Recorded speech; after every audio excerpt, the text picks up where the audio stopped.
Mabilis lang to. Pure business. Walang emotion. Bulong ng lalaki. Dahan-dahan lang. Masakit. Tugon ng dalaga. Graduation night habang suot niya ang toga. Ibinenta niya ang sarili. Para saan? Para sa kapatid na nasa bingit ng kamatayan. Ambisyosa. Bulong nila. Kapit sa patalim. Lait ng mundo. Hindi nila alam bawat halik ay bayad ng dugo at luha. Pagpasok niya sa opisina bilang sekretarya, doon niya nakita ang lalaking gumalaw sa kanya. Ang boss. Bago ka pa lang sa channel neto, ibang kwento ni Ate Jane, istorya mo, ikwento ko. Huwag kalimutang pindutin ang notification bell at subscribe button.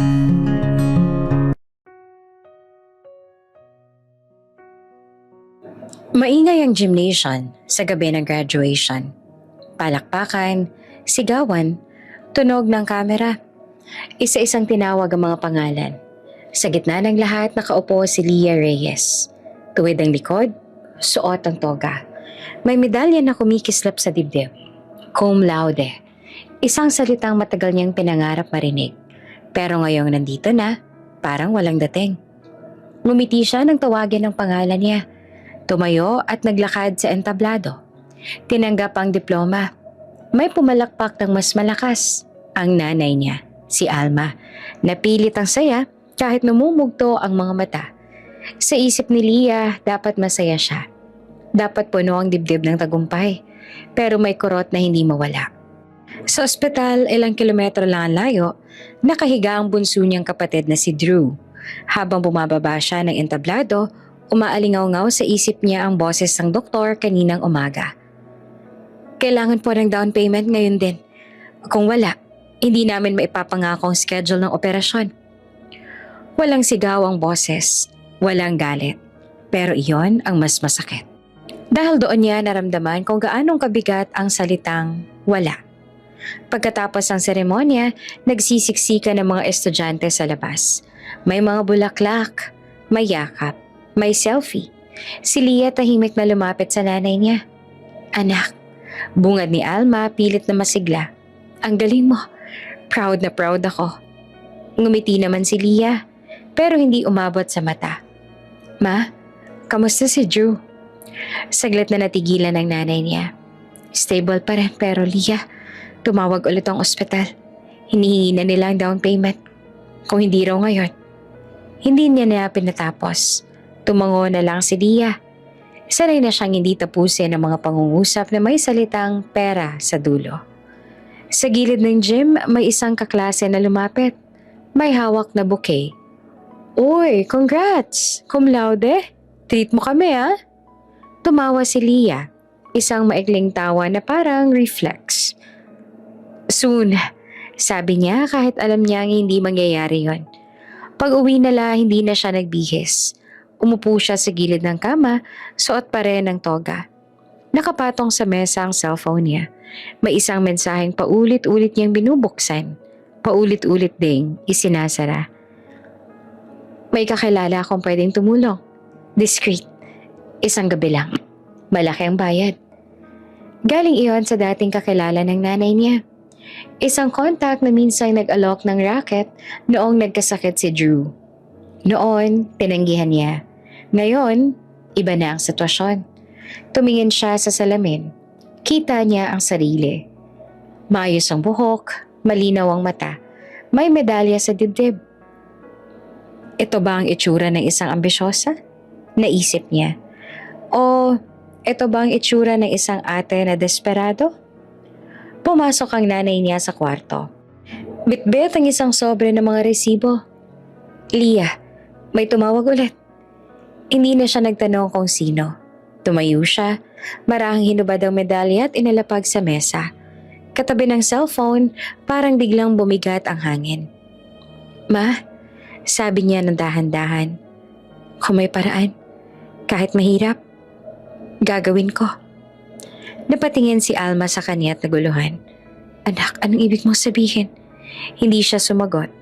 Kinuha niya ang cellphone at nag-type. Pwede na po. Kailangan ko ngayon din. Ilang segundo lang may reply agad. Address sent. May advance payment. Walang pangalan. Walang tanong. Nanginginig ang kamay niya habang binabasa ang address. Isang hotel sa Makati. Kilala. Tahimik. Mahal. Lumunok siya. Ma, lalabas muna ako ha. May aasikasuhin lang. Ngayon ba anak? Gabi na. Babalik rin po ako. Putol niya. Pilit na kalmado ang boses. Para kay Drew. Tahimik ang nanay niya. Walang tanong. Walang tigil. Sa halip, yumakap lang ito sa kanya. Mahigpit at parang may alam. O baka may kutob lang. Mag-iingat ka. Bulong ni Alma. Sa labas, malamig ang hangin. Sumakay si Dia ng taxi. Nakatitig sa ilaw ng kalsada. Sa bulsa niya, nag-vibrate.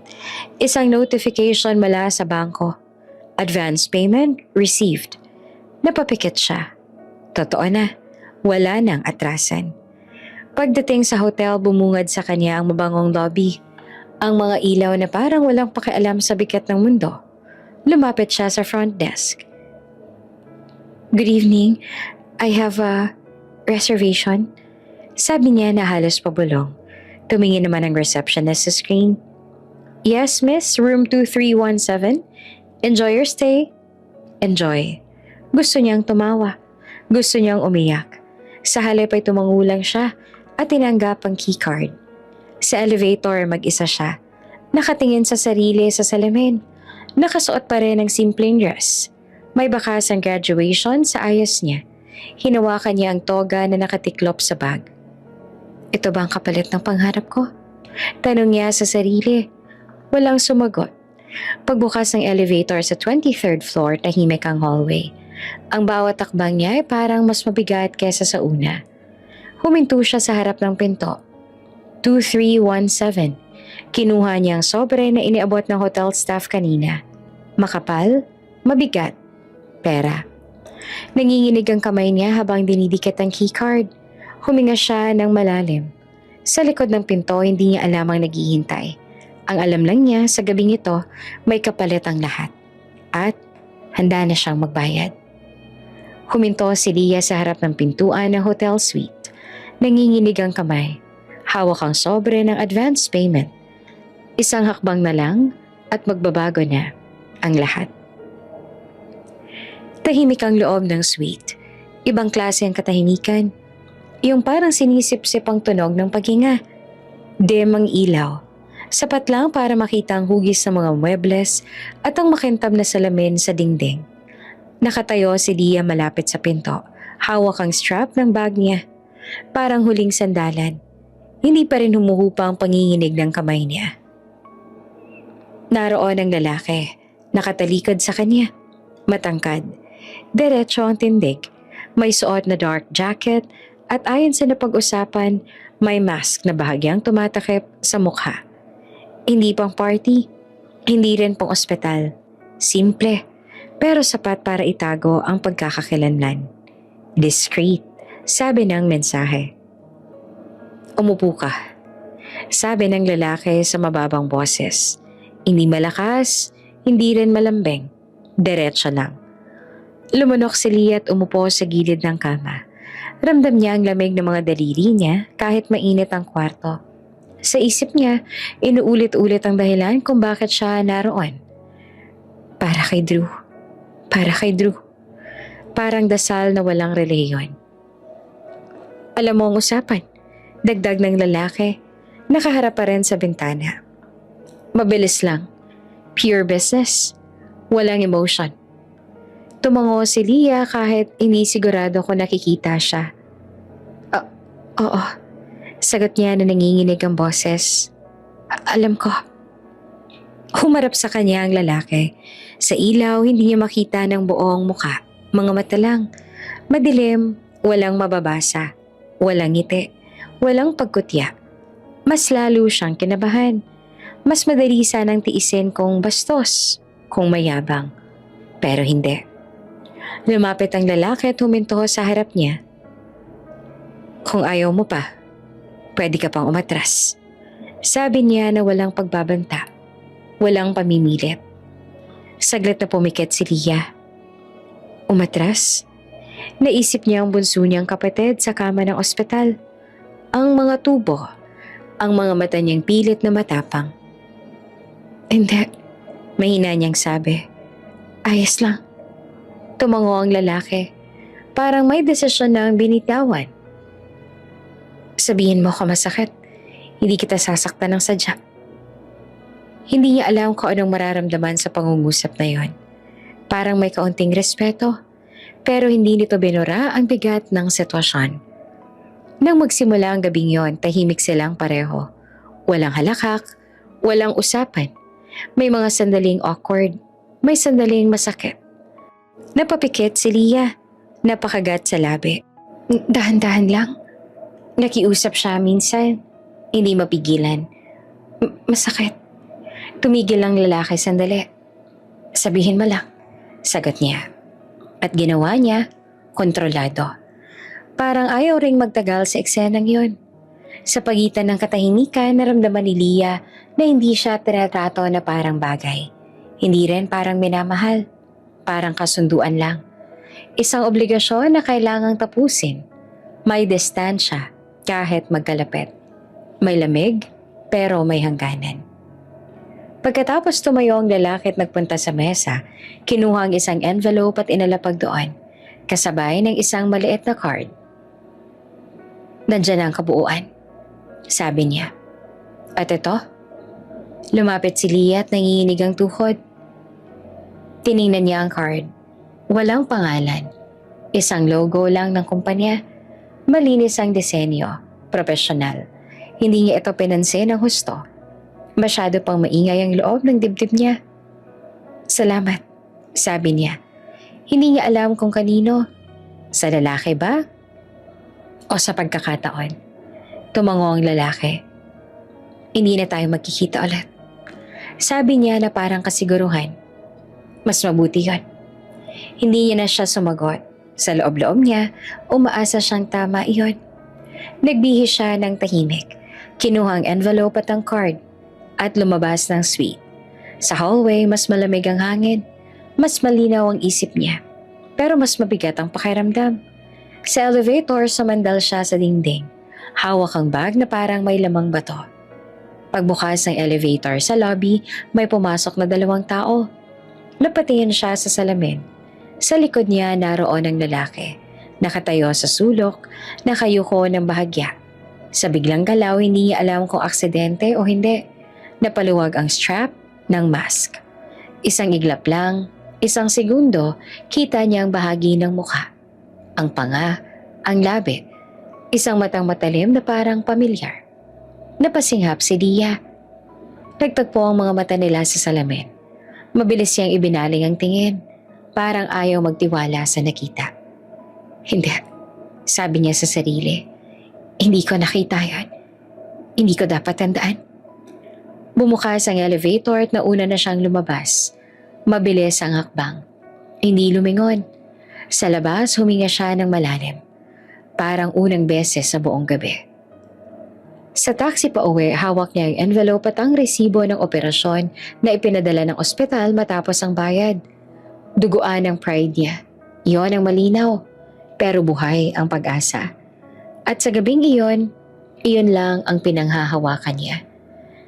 Sa elevator, sandaling nagtanggal ng mask ang lalaki. Isang iglap ng mukha. Pamilyar. Pero tinanggihan ni Lia ang alaala. Ayaw niyang aminin ang kanyang nakita. Naoperahan ng kapatid pero siya ang nawasak. Maaga pala ng umaga, nasa ospital na si Lia. Halos hindi siya natulog, pero hindi iyon mahalaga. Ang mahalaga, nasa operating room na si Drew. Nakaupo siya sa mahabang upuan sa hallway. Magkapatong ang kamay.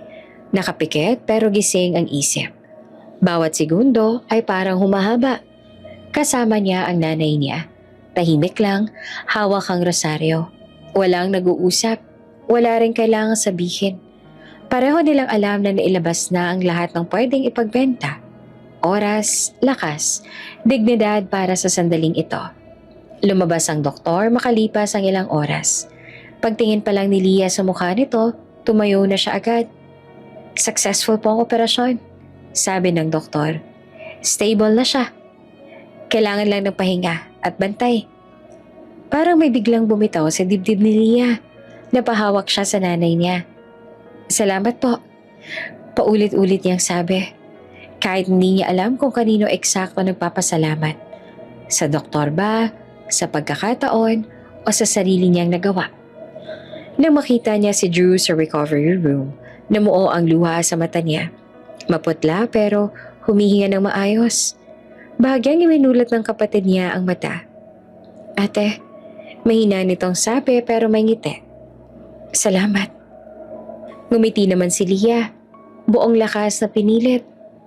Huwag kang magsalita. Magpahinga ka lang. Tumango si Drew tsaka muling pumikit. Hindi niya alam at sana hindi niya na malaman kung magkano ang naging kapalit ng sandaling iyon. Sa harap ng kama ng kapatid, matatag si Leah.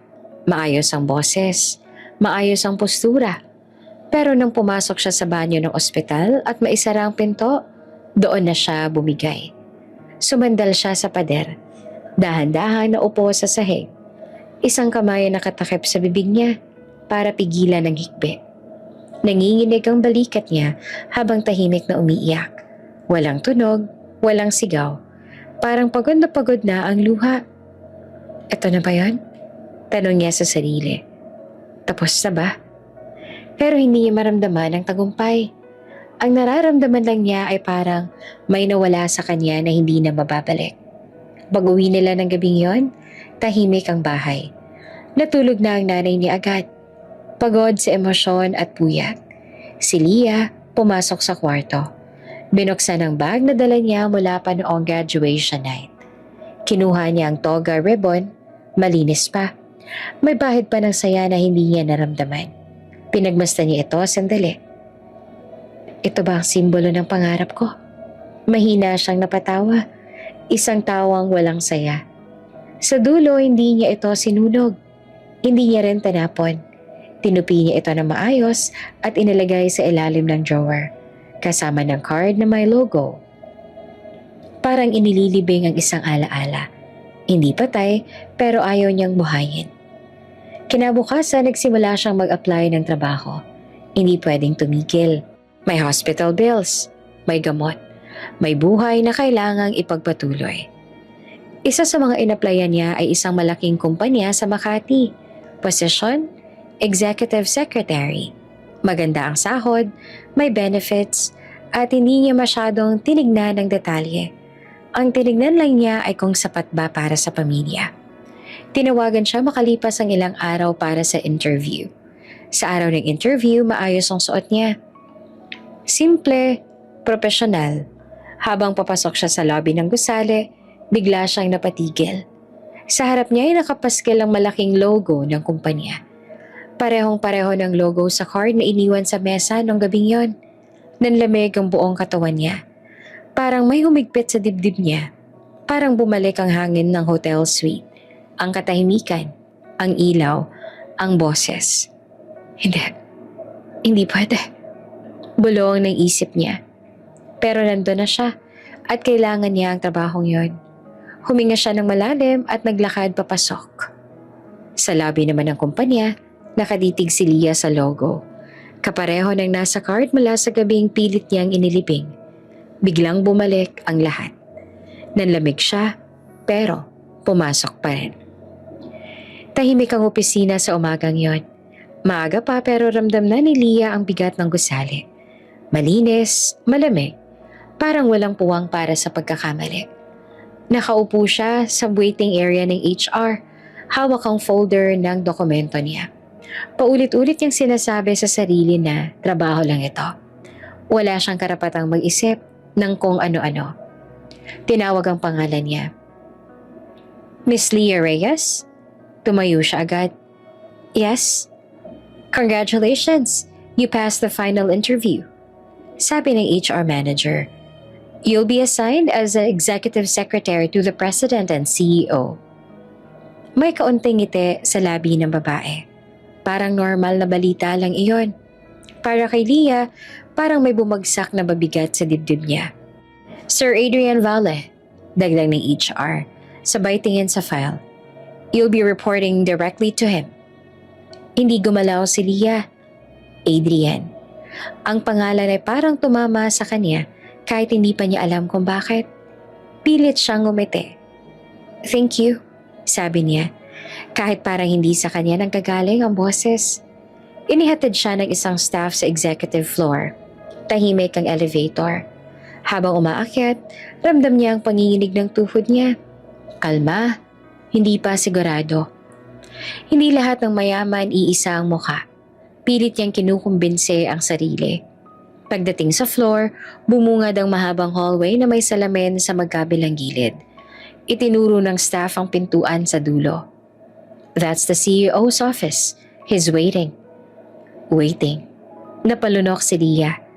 Tumigil ang staff sa tapat ng pintuan at kumatok. Sir, your new secretary is here. Send her in. Sagot ng boses sa loob. Isang segundo, dalawa, hinawakan ni Leah ang hawakan ng pinto at marahang binuksan. Sa sandaling iyon, huminto ang mundo.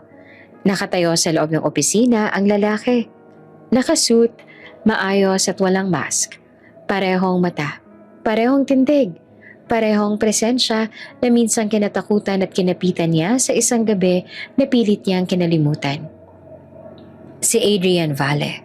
Nagkatinginan sila. Walang nagsalita. Parang may humigop ng hangin sa pagitan nila. Kita ni Leah ang bahagyang pag-igting ng panga ni Adrian. Ang mabilis sa paggalaw ng mata niya. Isang iglap ng pagkilala na agad tinabunan ng lamig.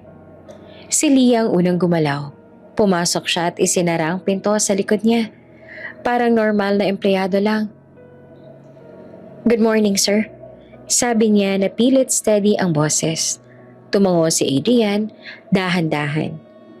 Good morning. Walang emosyon. Walang bakas ang pagkabigla sa tono. Pero ang kamay niya, mahigpit ang kapit sa mesa. Lumapit ang HR staff. Sir, this is Miss Leah Reyes. She'll be your executive secretary starting today. Welcome to the company. Sabi ni Adrian na malamig, diretso. Parang binibigas lang isang linya na matagal na ang sinanay. Parang may tumusok naman sa dibdib ni Leah. Welcome. Isang salitang dapat ay may saya. Pero sa kanya, parang paalala ng gabing iyon. Tumango siya. Thank you, sir. Umalis ang HR staff. Iniwan silang dalawa sa loob ng opisina. Tahimik ulit. Mabigat. Umupo ka, sabi ni Adrian sabay turo sa mesa sa gilid. Bumalik siya sa upuan niya. Parang walang nangyari. Umupo si Leah, inayos ang folder. Ramdam niya ang panginginig ng kamay niya. Pero hindi niya hinayaang makita. Professional. Ulit-ulit niyang sabi sa sarili, trabaho lang. Nagbigay si Adrian ng mabilis na orientation. Schedule, emails, meetings. Diretso ang boses na parang robot. Hindi siya tumingin kay Leah ng matagal. Kapag nagtatama ang tingin nila, agad siyang bumabaling. Opo, sagot ni Leah sa bawat utos. Maikli, walang tanong, walang emosyon. Sa loob-loob niya gusto niyang tumayo at tumakbo palabas. Pero naaalala niya ang ospital, ang kapatid niya, ang mga bayarin. Di ka pwedeng umatras. Paalala niya sa sarili. Lumabas siya ng opisina para ayusin ang desk niya sa labas. Doon lang niya naramdaman na nanginginig pala ang buong katawan niya. Huminga siya ng malalim. Inayos ang buhok at pinilit ngumiti sa mga dumadaan. Makalipas ang ilang minuto, narinig niya ang boses mula sa loob ng opisina. Miss Reyes, lumingon siya agad. Yes, sir? Close the door. Tumigil ang mundo ni Leah. Alam niya, ramdam niya sa boses na iyon, hindi to tungkol sa trabaho. Nakatayo si Leah sa harap ng pintuan ng opisina. Narinig niya ang utos ni Adrian. Close the door. At alam niyang sa sandaling iyon, babalik ang gabing pilit nilang parehong tinatago. Tahimik na ang buong floor ng gabing iyon. Isa-isa nang namatay ang ilaw sa mga cubicle at tunog ng mga hakbang ay napalitan ng mahinang ugong ng aircon. Nakaupo pa rin si Lia sa desk niya at nakatutog sa screen. Pilit tinatapos ang emails at reports na ipinasa sa kanya ni Adrian kanina. Overtime, hindi niya tinanggihan. Hindi niya kayang tumanggi. Sa loob ng opisina ni Adrian, bukas pa rin ang ilaw.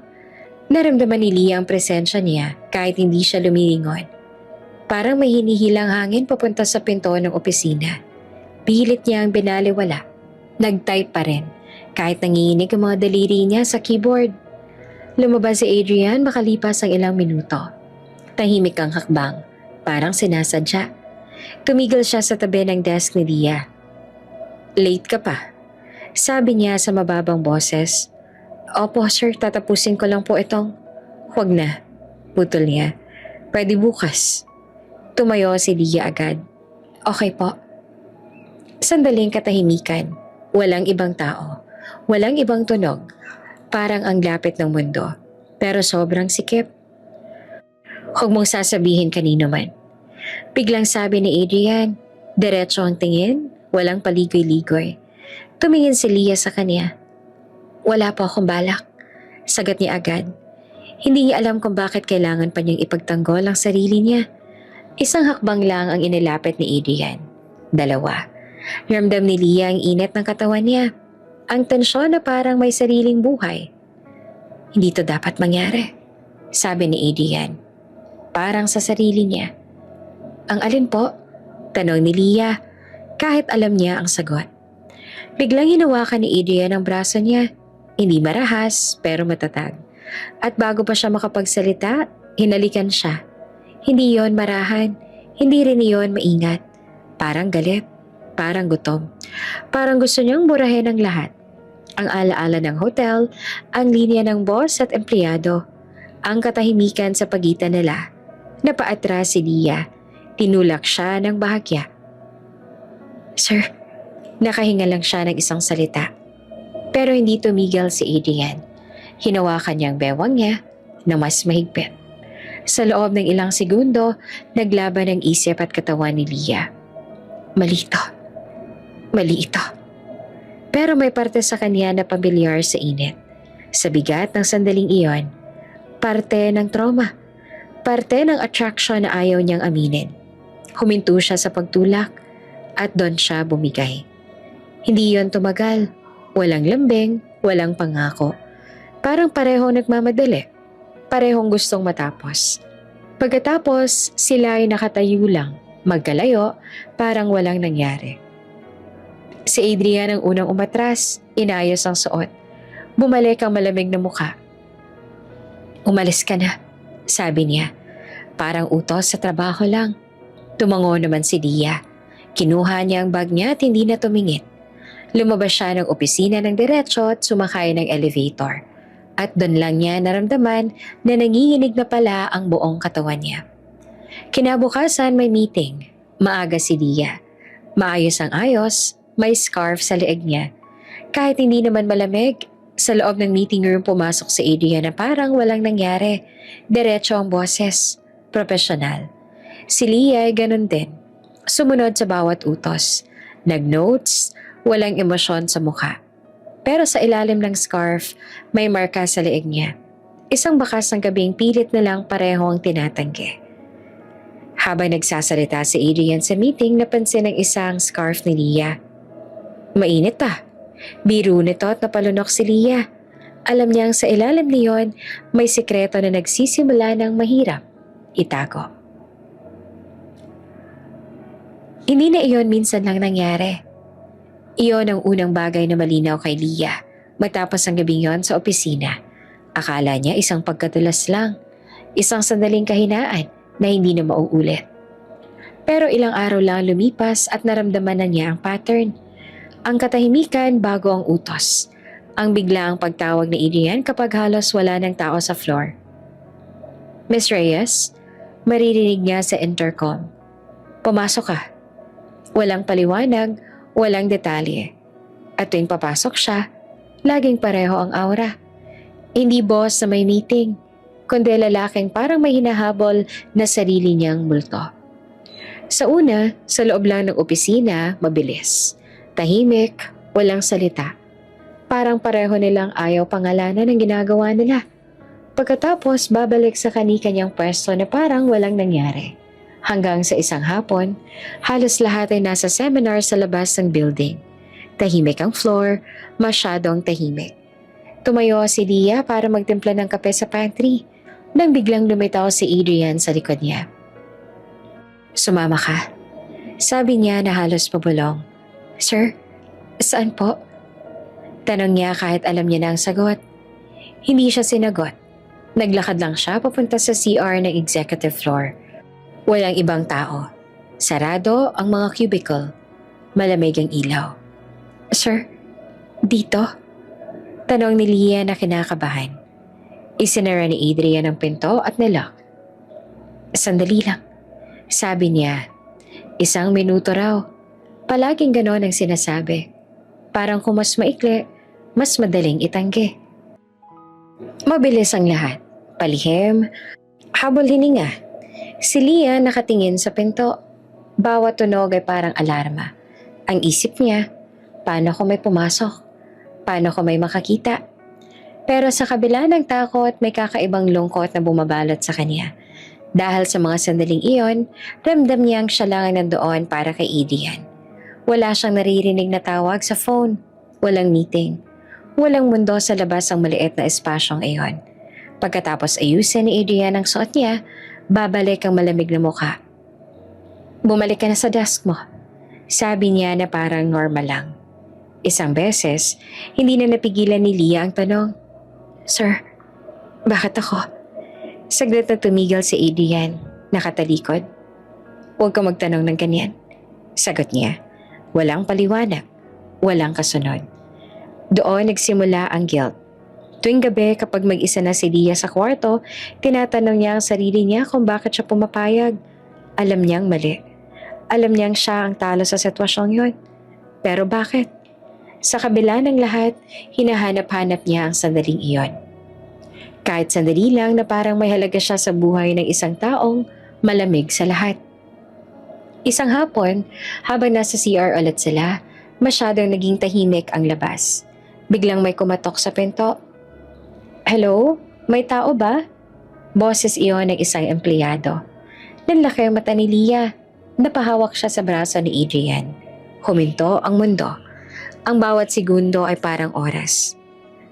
"Sandali lang," sagot ni Adrian. Pilit at steady ang boses. Tahimik silang pareho. Walang galaw, walang hinga. Ilang segundo pa, umalis ang empleyado. Narinig nila ang papalayong hakbang. Nang makalabas sila ng CR, nanginginig si Leah. Hindi sa lamig, kundi sa takot. At sa loob ng takot na yon, may katotohanang ayaw niyang aminin. Mas lalo siyang nahihila sa isang lihim na alam niyang wawasak sa kanya. Maaga silang dumating sa restaurant. Isang tahimik, mamahaling lugar sa Makati na madalas puntahan ng mga executive. Malambot ang ilaw, mahina ang tugtog at halos lahat ng tao ay nakasuit o dress na halatang pinag-iisipan. Business dinner iyon, investors meeting. Isa sa mga pagkakataong kailangang maayos ang lahat. Nasa gilid ng mesa si Leah, hawak ang folder ng mga dokumento. Maayos ang ayos niya. Simple, profesional, walang bakas ng nangyari sa loob ng opisina kanina. Si Adrian nakaupo sa tapat. Diretso ang postura. Malamig ang mukha at parang wala silang pinagsaluhan na lihim. "Wala pa raw, Mr. Collins," sabi ng waiter matapos magtanong. "Give it 10 minutes. Tumango si Adrian. "Thank you." Tahimik ulit ang mesa. Si Leah nakatingin sa papel. Pero hindi niya na binabasa ang laman. Ramdam niya ang presensya ni Adrian. Hindi sa tingin, kundi sa hangin sa pagitan nila. Parang may hinihila na naman. "Miss Reyes," biglang sabi ni Adrian. Mababa ang boses. "May dokumento ka bang dala para sa valuation?" "Opo," sagot ni Leah agad. "Nasa folder po." "Dalhin mo sa CR?" Sabi niya na walang emosyon sa tono. "May gusto akong i-check." Nanlaki ang mata ni Leah. "CR?" Mabilis siyang lumingon. Parang may ibang nakarinig. Wala. Abala ang lahat. "Sir, Dito na lang po. Mahinang tanong niya. Tumayo si Adrian. Sandali lang, sabi niya. Diretso siyang naglakad palayo. Walang ibang pagpipilian si Lia. Tumayo rin siya at sumunod. Hawak ang folder na parang panangga. Sa bawat takbang papunta ng CR, bumibilis ang tibok ng puso niya. Hindi pwede. Hindi dito. Hindi ngayon. Paulit-ulit sa isip niya. Pagpasok nila sa CR, wala ring tao. Sarado ang mga cubicle. Tahimik, parang pamilyar na ang pakiramdam. Isang katahimikan na hindi niya dapat kinasanayan. Sir, sabi ni Lee agad. Nakatayo sa tabi ng lababo. Stop po. Hindi to. 1 minute. Putol ni Adrian sabay lapit. Walang galit sa boses, walang lambing din. Parang pakiusap na hindi humihingi ng sagot. Hinawakan niyang kamay ni Lia. Marahan pero matatag. Sandali lang. Ulit niya. Huminga si Lia ng malalim. Gusto niyang umatras. Pero parang nakadikit ang paa niya sa sahig. Ang isip niya, mali. Ang katawan niya, hindi gumagalaw. Mabilis ang lahat. Walang oras para mag-isip. Ang tunog ng pinto sa labas ay parang mas malakas kesa sa loob ng dibdib niya. Sa bawat segundo, iniisip niya kung may papasok, kung may makakakita, kung hanggang saan pa siya papayag. Sir, bulong niya ulit na mas mahina na. May tao. Sandali, sagot ni Adrian. Tapusin lang natin. Hindi niya alam kung alin ang mas masakit. Ang takot na mahuli o ang katotohanan sa sandaling iyon. Parang siya lang pinili ni Adrian. Walang mundo sa labas. Walang investor. Walang fiancé na hindi pa niya alam. Siya lang. Pagkatapos sumatya si Adrian agad. Inayos ang suot. Bumalik ang distansya. Okay na. Sabi niya na parang may tinapos lang na checklist. Si Lia naman ay nakatayo pa rin. Hawak ang folder. Nanginginig ang kamay niya. Lumapit siya sa salamin at tiningnan ang sarili. Maputla, namumula ang mata. Pilit hinahabol ang hininga. Hindi niya na kayang tumingin ng matagal. Lumabas sila ng CR na parang normal lang. Bumalik sa mesa. Umupo, kinuha ni Lia ang papel. Inayos ang folder. Wala siyang sinabi. Wala ring sinabi si Adrian. Ilang minuto lang dumating ang investor. Kasama ang isang eleganteng babae. Matangkad, maayos ang ayos. May presensyang hindi mapapansin. Adrian, sabi ng babae, may ngiting pamilyar. Sorry, traffic. Tumayo si Adrian agad. It's okay, sagot niya. Please, have a seat. Napatingin si Lia sa kanya. Sa paraan ng pagngiti ng babae, sa kumpiyansa ng kilos. Halatang kilala niya si Adrian ng sobra. At sa sandaling iyon, may kung anong bumigat sa dibdib ni Lia na hindi niya pa kayang pangalanan. Habang nagsisimula ang meeting, hindi maalis ang tingin ni Lia sa eleganteng babaeng katabi ni Adrian. Kilala niya ang lalaking yon at mukhang hindi lang siyang babae sa buhay niya. Sa sasakyan pagkatapos. Tahimik ang parking area ng restaurant ng gabing yon. Isa-isang umalis ang mga sasakyan. May ilan pang nagbibiruan. May ilang driver na nagbubukas ng pinto para sa amo nila. Si Lia, hawak ang folder, tahimik na sumunod kay Adrian palabas. Hindi siya nagsalita. Wala rin siyang lakas para magkunwari pang normal. Nakatayo siya sa gilid ng kotse ni Adrian. Itim, tinted ang mga bintana. Wala ang driver. Sumakay ka, sabi ni Adrian at binuksan ang pinto sa likod. Saglit namang nag-alinlangan si Lia. Sir, pwede po akong mag-grab? Sumakay ka. Ulit niya na mas mababa ang boses. Hindi utos, hindi rin pakiusap. Parang desisyon na. Wala na siyang lakas makipagtalo. Umupo siya sa likod. Sa tabi ni Adrian, nang maisara ang pinto ay tila naputol ang mundo sa labas. Tahimik, makapal ang salamin. Parang lumiliit ang espasyo. Umandar ang kotse. Ilang minuto ang lumipas sa walang nagsasalita. Si Lia nakatingin sa bintana pero wala siyang nakikita. Ang mga ilaw sa labas ay dumadaan lang. Parang alaala na hindi niya mahawakan. Biglang inabot ni Adrian ang kamay niya. Nanigas si Lia. "Sir," mahina niyang sabi pero hindi niya inalis ang kamay niya. Mainit ang palad ni Adrian. Matatag ang kapit. Parang ayaw pakawalan. "Bakit mo ko ginagawa?" Biglang tanong ni Lia. Lumabas ang tanong bago pa niya mapigilan ang sarili. "Bakit ako?" Tahimik si Adrian. Ilang segundo. Ilang bloke ng kalsada. Parang pinag-iisipan niya kung sasagot ba siya. "Kasi ikaw lang ang..." Nagsimula siya pero hindi niya tinapos. Huminga siya ng malalim at binitiwan ang kamay ni Lia. Bumalik ang distansya. Nilingon siya ni Lia. "Ang alin?" Tanong niya. May halo ng pag-asa, takot ang boses niya. Hindi na sumagot si Adrian. "Hatid na kita," sabi na lang niya at parang binaba ang usapan. Sumandal si Lia sa upuan. Pakiramdam niya ay may kung anong sumisikip sa dibdib niya. Ayaw niyang umasa. Alam niyang mali.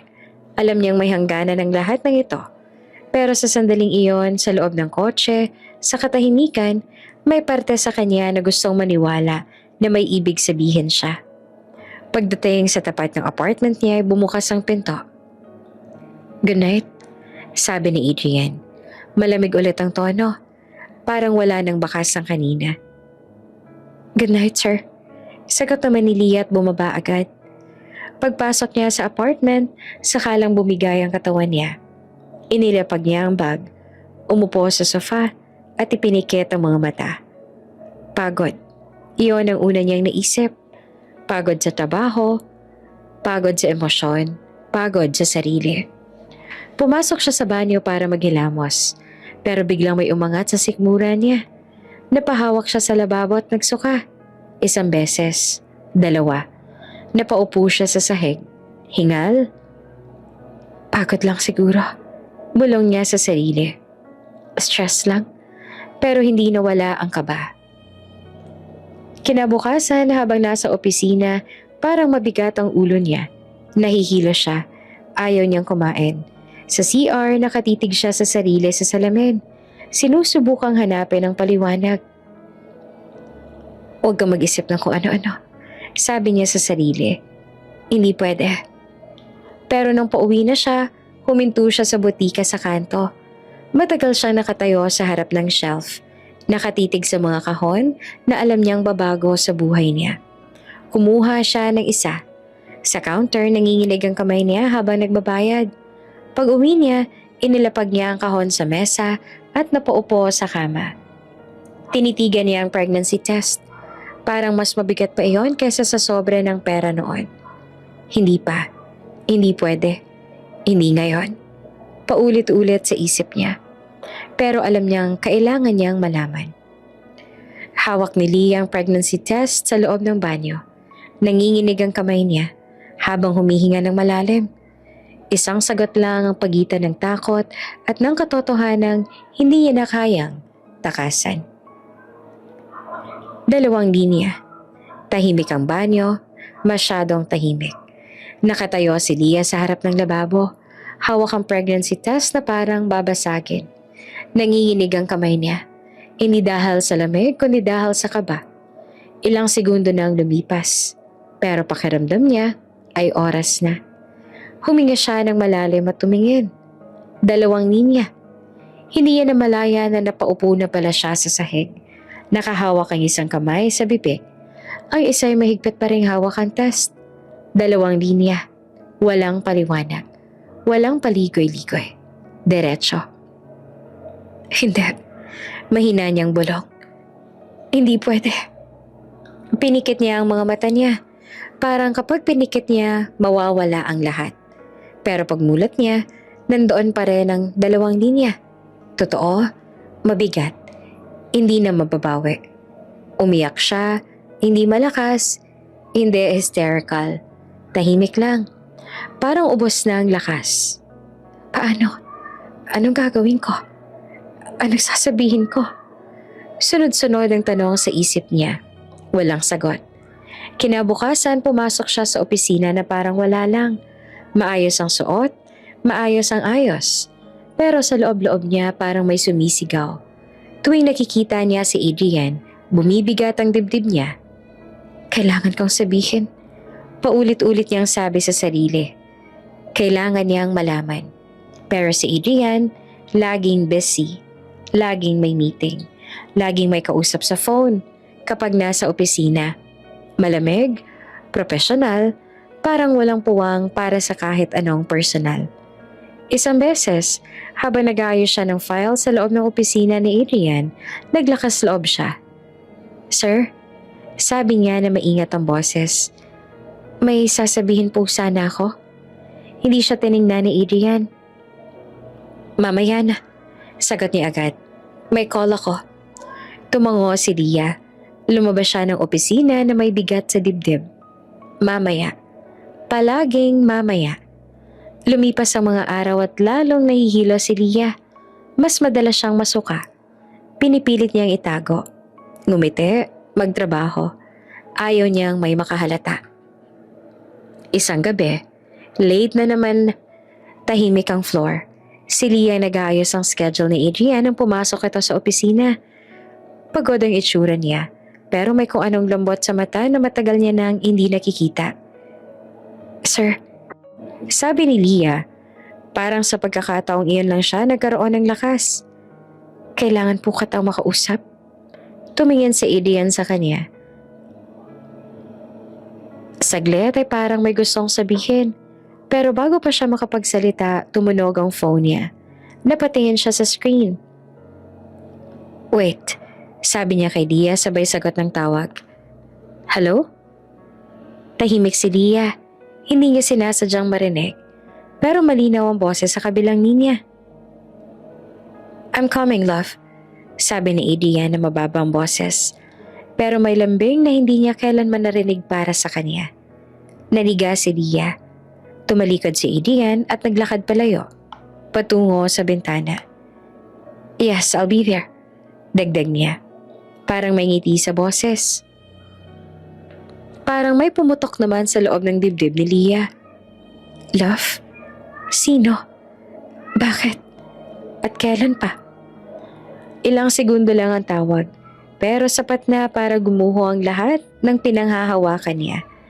Nang ibaba ni Adrian ang phone, bumalik ang malamig na mukha. Ano nga palang sasabihin mo? Tanong niya. Hindi na siya makapagsalita. Ang mga salitang inipon niya, nabuntis ako, ay biglang nawala. Napalunok siya at umiling. Wala na po. Mahinang sabi niya. Next time na lang. Tumango naman si Adrian. Parang wala ring pakialam. You can go home, sabi niya. Kinuha ni Lia ang bag niya at lumabas ang opisina. Sa elevator, doon lang siya napahawak sa tiyan niya. Parang may pinoprotektahan. Anak, bulong niya sa isip. Pasensya na. Sa gabing yun, nakaupo siya sa kama. Nakatitig sa kisame. 2 linya. Isang tawag. Isang salitang hindi para sa kanya. At doon niya unang naisip ang tanong na kinatatakutan niya. May lugar ba kami sa buhay niya? I'm coming, love. Paulit-ulit ang salitang yon sa isip ni Lia. Sino ang babaeng tinatawag ni Adrian? At bakit ngayon niya lang naramdaman kung gaano siyang kaliit sa mundo ng lalaking ama nang dinadala niya? Maagang pumasok si Lia kinabukasan. Hindi dahil masipag siya, kundi dahil ayaw niya makasalubong kahit sino habang nag-aayos ng sarili. Gabi-gabi na lang siyang kulang sa tulog. Hindi dahil sa trabaho, kundi dahil sa mga tanong na ayaw tumahimik sa isip niya. Pagdating niya sa desk, tahimik pa ang floor. Inayos niya mga papeles. Binuksan ang email, sinubukang maging normal. Trabaho lang. Paulit-ulit niyang sabi sa sarili. Trabaho lang. Bandang 10:00 ng umaga, biglang nagbago ang ihip ng hangin sa opisina. May mga bulungan. May mga ngiting may halong kilig. May mga empleyadong biglang nag-aayos ng buhok. Nagbubulungan sa pantry. Dumating na raw. Bulong ng isa. Talaga? Sagot ng isa pa. Ang ganda raw. Sino? Fiancé ni sir. Nanlamig si Lia. Hindi niya inangat ang ulo. Hindi niya gustong marinig pa. Pero kusang pumapasok sa tenga niya ang mga salitang ayaw niyang tanggapin. Ikakasal na pala si Sir. Kaya palang tahimik niya, no? Bagay na bagay raw sila. May tumawag sa intercom. Miss Reyes, pumasok ka muna. Huminga ng malalim si Leah at tumayo. Pagbukas niya ng pinto ng opisina ni Adrian, nandoon na ang babae, si Serena. Elegant ang suot. Simple pero halatang mamahalin. Maayos ang buhok. Diretso ang tindig. May presensyang hindi kailangang ipangalandakan. Isang tingin pa lang alam mong sanay siyang pumasok sa mga kwartong siya ang inaasahan.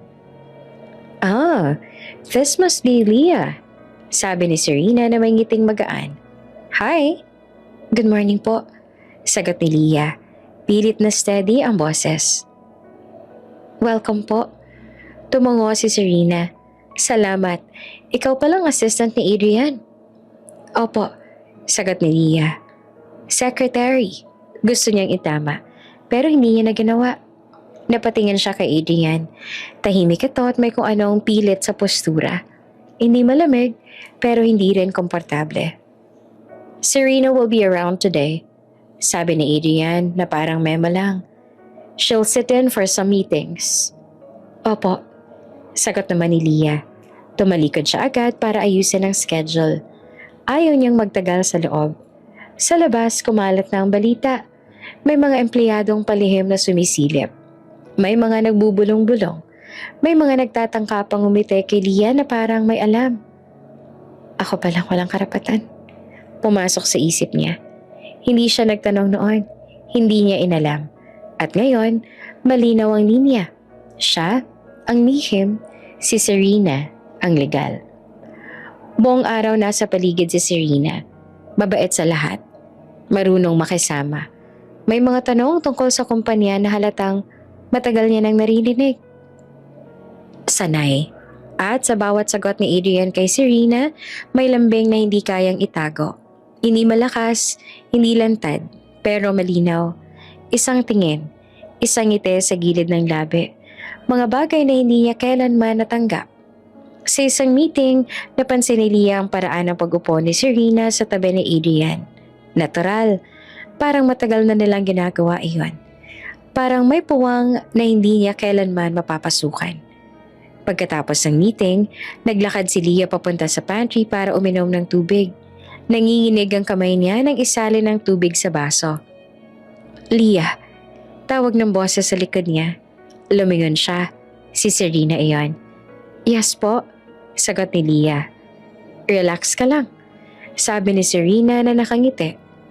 Ang dami mo sigurong ginagawa. Opo, sagot ni Leah.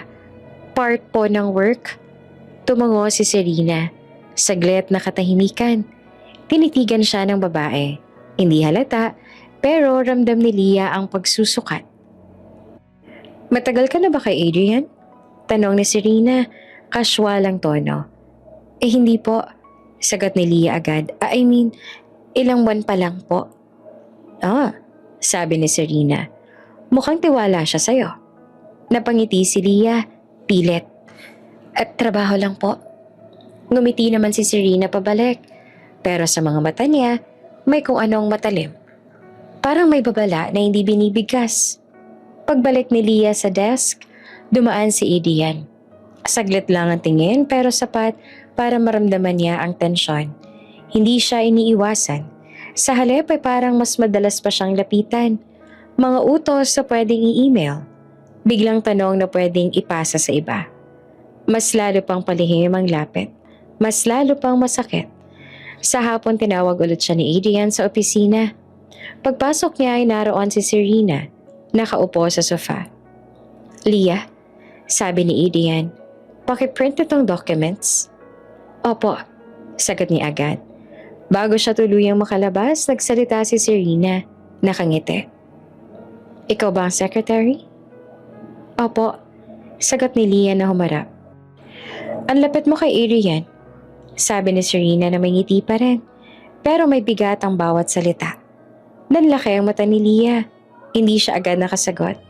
Tumango si Serena, parang may sariling konklusyon. Good, Dagdag niya, mas gusto ko yung mga taong alam ang lugar nila.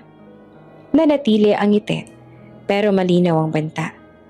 Habang nakatayo si Leah sa pinto, ramdam niya ang titig ni Serena sa likod niya. Ikaw ba ang secretary? Ang lapit mo kay Adrian. Ngiti sa labi, pero babala sa bawat salita. Simula nang dumating si Serena, unti-unti nang nagbago ang takbo ng mga araw ni Leah sa opisina. Hindi biglaan, hindi lantad, pero ramdam. Parang may invisible na pader na dahan-dahang itinayo sa paligid niya. Mas dumalas ang utos sa lampas sa normal. Mga dokumentong pwedeng ipasa sa ibang assistant sa kanya napupunta. Mga meeting na dati isang tao lang nag-aasikaso, ngayon ay doble ng hinihingi. 2 kopya, 2 revision, 2 oras na overtime. Pakidagdag to, sabi ni Serena minsan. Iniabot ang folder na halos kasing kapal ng braso ni Leah. Urgent? Opo, sagot ni Leah kahit halos hating gabi na. Sa harap ng iba mabait si Serena. May ngiti, may please at thank you. Pero sa tono, sa tingin, sa timing, doon nakatago ang mensahe. Staff ka lang. Isang umaga, may meeting na halos lahat ng executive ay nandoon.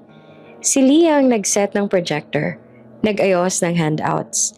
Habang inaabot niya ang isang kopya kay Adrian, narinig niya ang mahinang tawa sa gilid. Secretary lang pala. Bulong ng isang staff na katabi niya. Akala hindi maririnig. Nanlaki ang mata ni Leah, pero hindi siya tumingin. Inayos niyang papel at tumalikod. Trabaho lang, sabi niya sa sarili. Huwag mong damdamin. Pero mahirap hindi damdamin kapag pakiramdam mo ay pinapaliit ka. Dahan-dahan, araw-araw.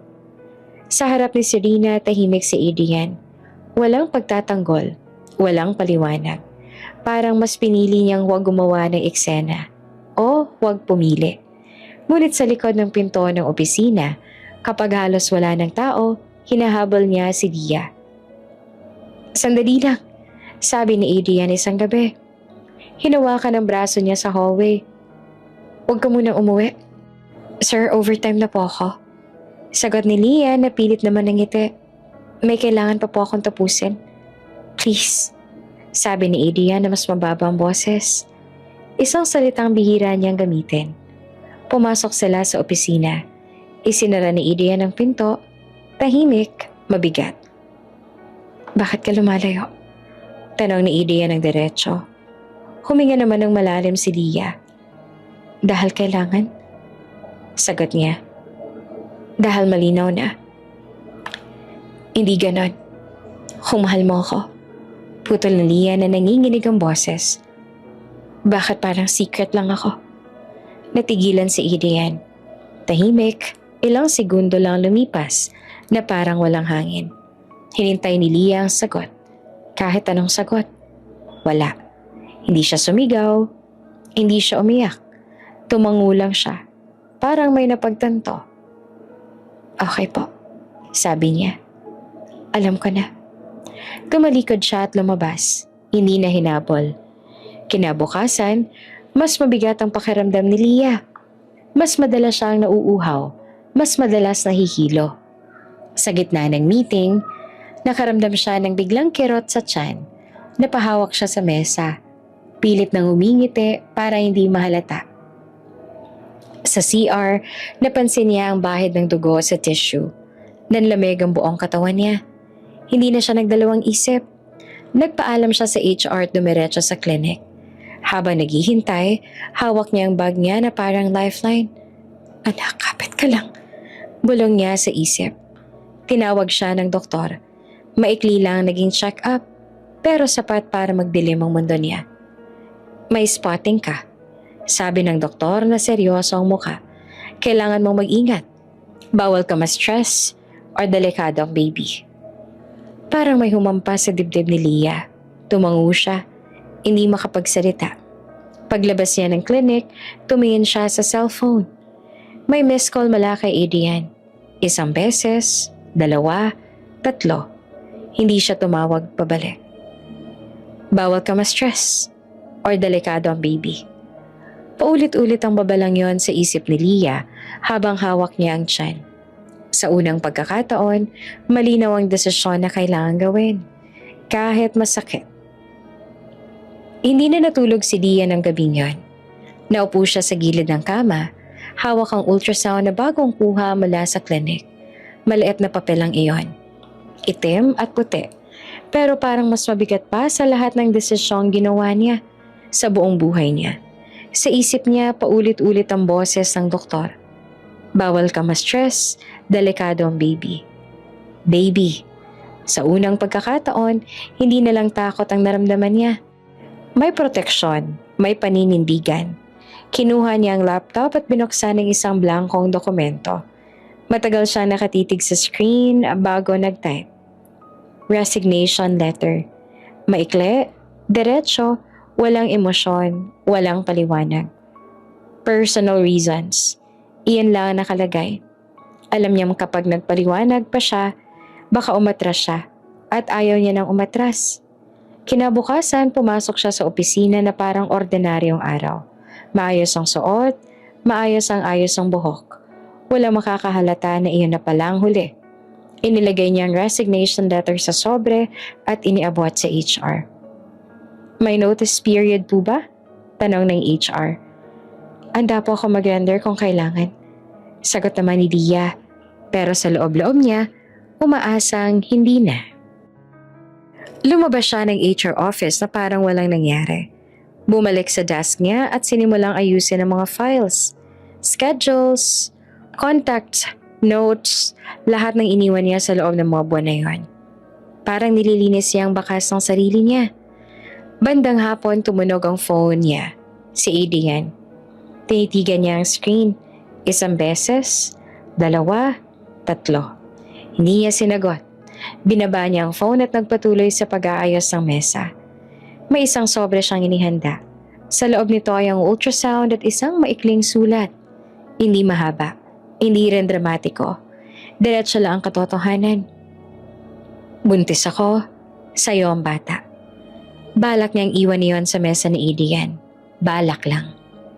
Nang lumabas siya para ilagay ang sobre, bukas ang pinto ng opisina. Walang tao.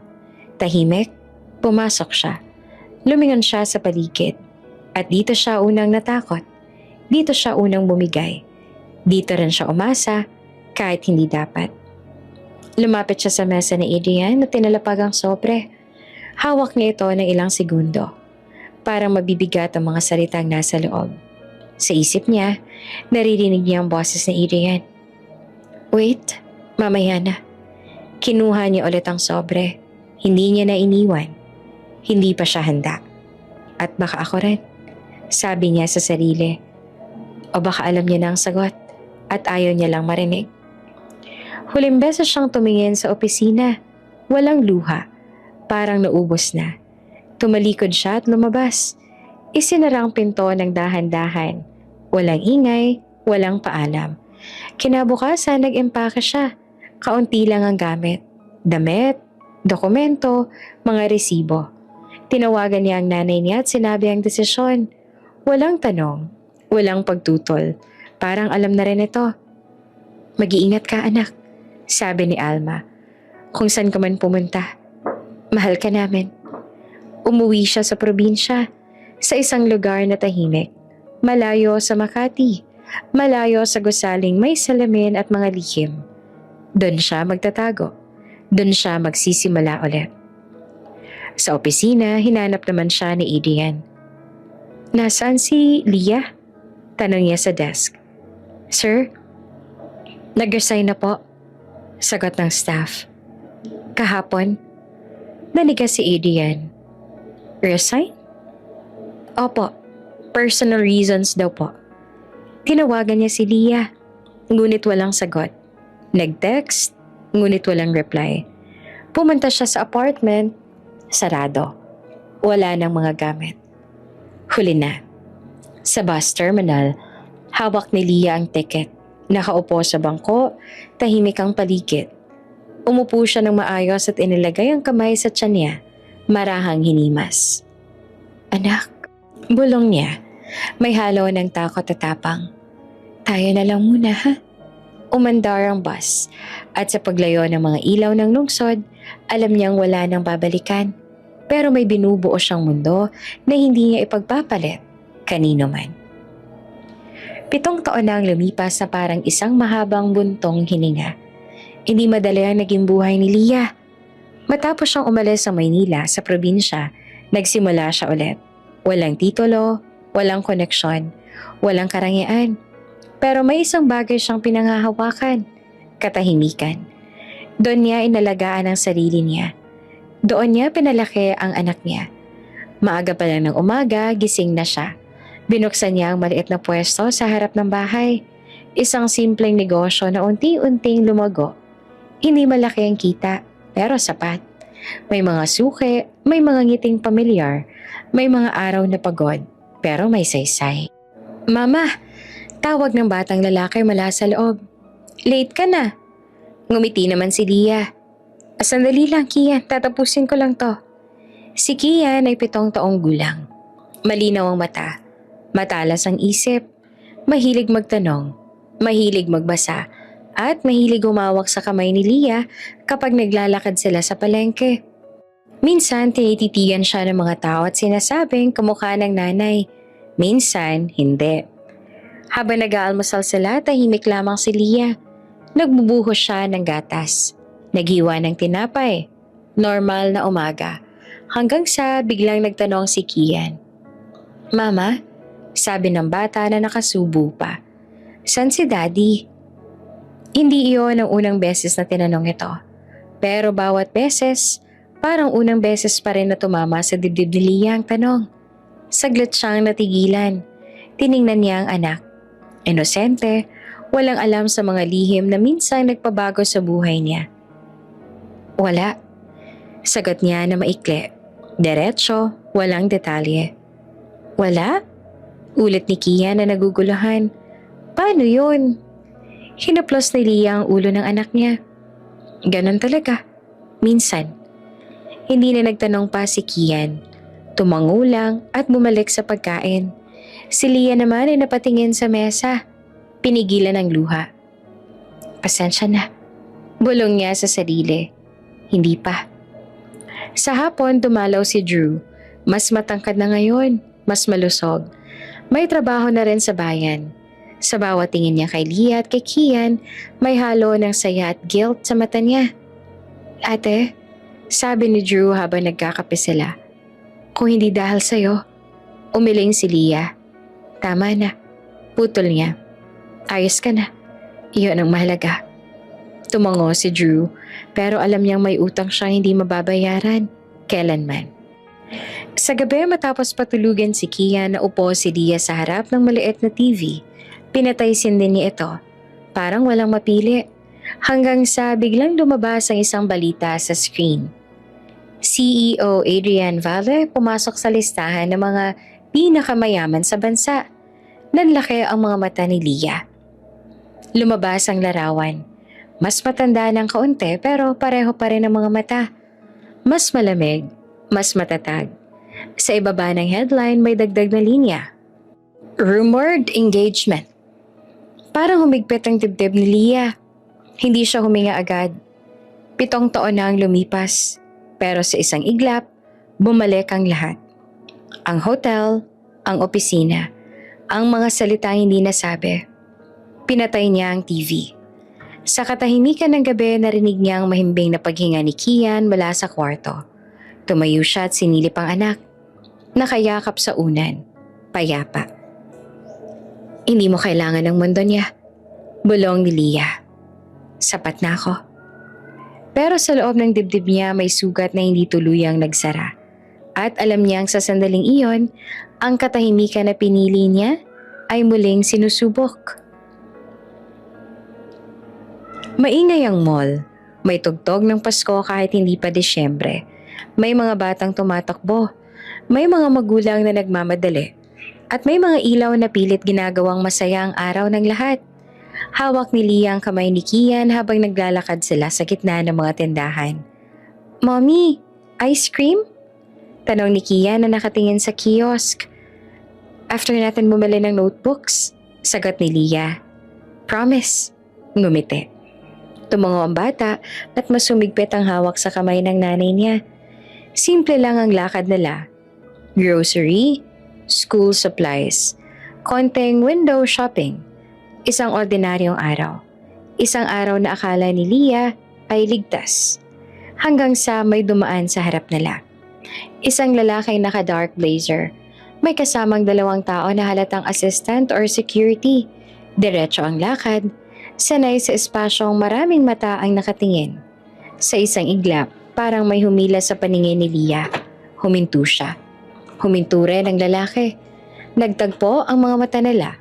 Sa gitna ng mall, sa gitna ng ingay at tiwanag, parang biglang nawala ang tunog sa paligid.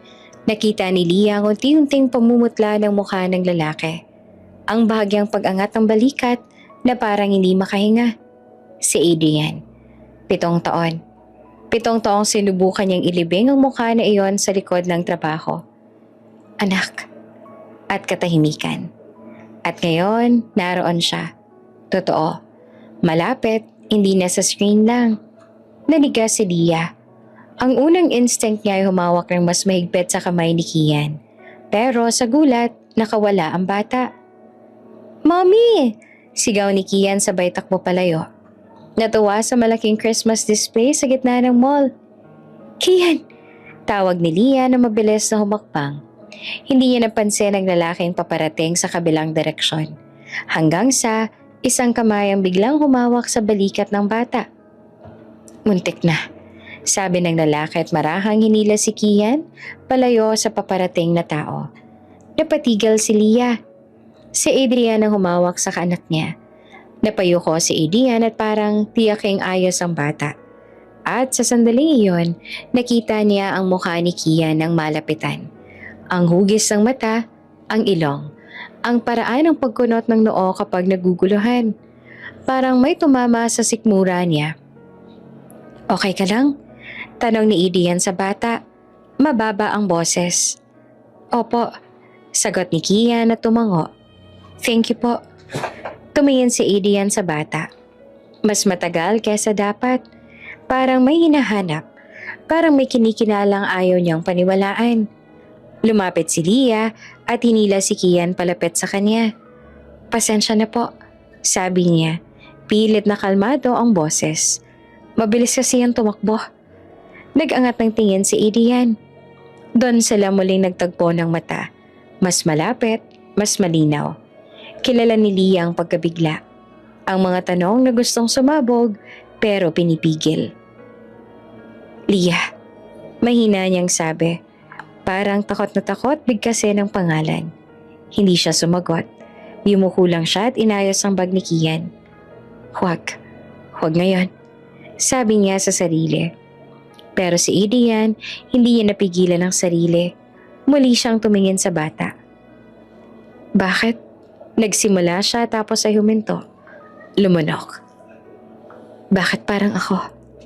Nanlaki ang mata ni Leah. 1 segundo. 2. Pinilit niyang ngumiti. Isang ngiting matagal niya nang pinag-aralan para itago ang takot. Kamukha siya ng tatay ko. Mabilis niyang sabi. Marami po talaga nagkakamali. Hindi naman sumagot si Adrian. Ang tingin niya ay napako pa rin kay Kian. Parang may mga peraso ng alaala na biglang nagkabit-kabit. Ang mga mata sa salamin ng elevator. Ang mga sandaling hindi niya tinapos. Ang mga tanong. Ang 7 taon na parang may butas. Yumuko siya sa bata. Anong pangalan mo, kid? Tanong niya na maingat. Kian, sagot ng bata. Walang alinlangan. Kian Reyes? Parang may humigpit sa dibdib ni Adrian sa apelido. Reyes. Dahan-dahan siyang tumayo, tumingin kay Leah. Naghihintay ng kumpirmasyon na hindi dumarating.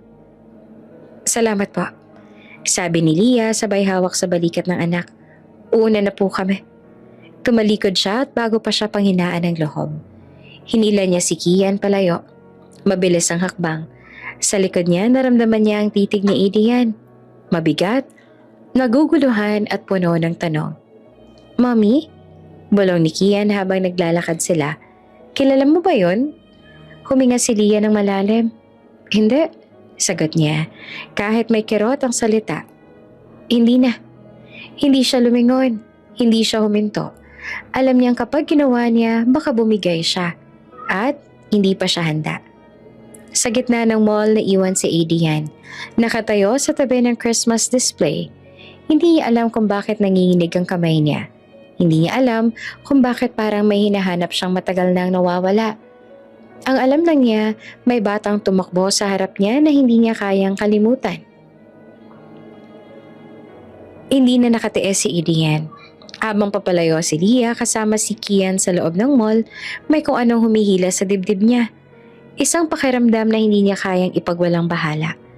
7 taon siyang nabuhay na puno ng kontrol, desisyon at kapangyarihan. Pero sa sandaling iyon, pakiramdam niya ay muli siyang naging lalaking naiwan sa gitna ng katahimikan. May tanong na hindi nasagot. Leah? Tumigil si Leah. Hindi agad lumingon. Hawak niya ng mahigpit ang kamay ni Kian. Parang anumang sandali ay mawawala kapag binitiwan niya. Leah, please. Ulit ni Adrian.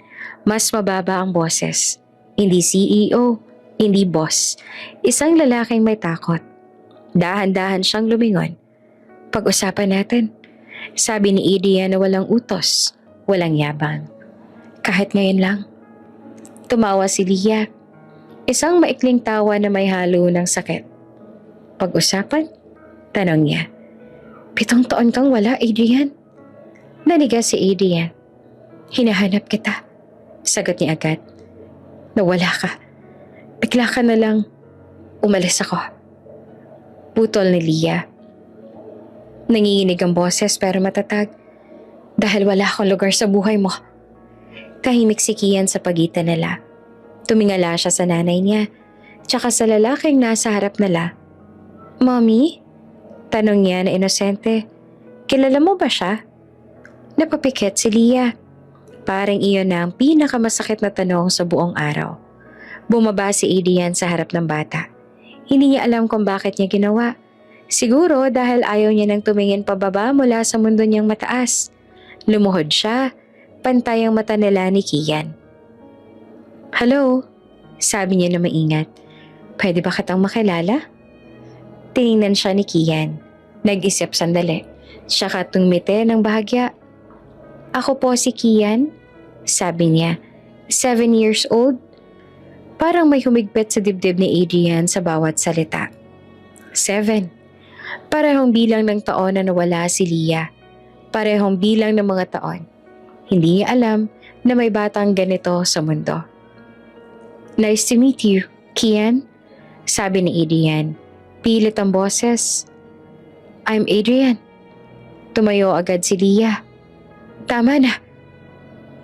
Sabi niya't nanginig. Huwag dito. Tumingin si Adrian sa kanya. Sa unang pagkakataon, hindi siya nagsalita agad. Hindi niya alam kung anong sasabihin na hindi lalong makakasakit. Hindi ko hinihingi ang lahat. Sabi niya sa huli. Kahit isang pag-uusap lang. Para maintindihan ko. Maintindihan? Tanong ni Leah. 7 taon ako nag-isa. 7 taon kong sinagot ang tanong na nasa ng daddy ko. Hindi naman makatingin si Adrian. Hindi ko hinihingi ang awa mo. Tugtong pa ni Leah. At hindi rin kita hinihinga ng pangako. Tahimik silang pareho. Sa paligid, tuloy ang mundo. May dumadaang tao. May batang tumatawa. May tugtog ng Pasko na hindi tumutugma sa bigat ng sandali. Kailangan namin umalis. Sabi ni Leah sa huli. Marahan. Huli na. Tumango si Adrian. Sige, sabi niya. Pero pwede ba kitang tawagan? Hindi sumagot si Leah. Tumingin siya kay Kian at saka muling tumingin kay Adrian. Kita niya ang kaba, ang pagsisisi, ang pag-asang matagal nang huli. Hindi ko alam. Sagot niya sa huli. Totoo, walang kasinungalingan.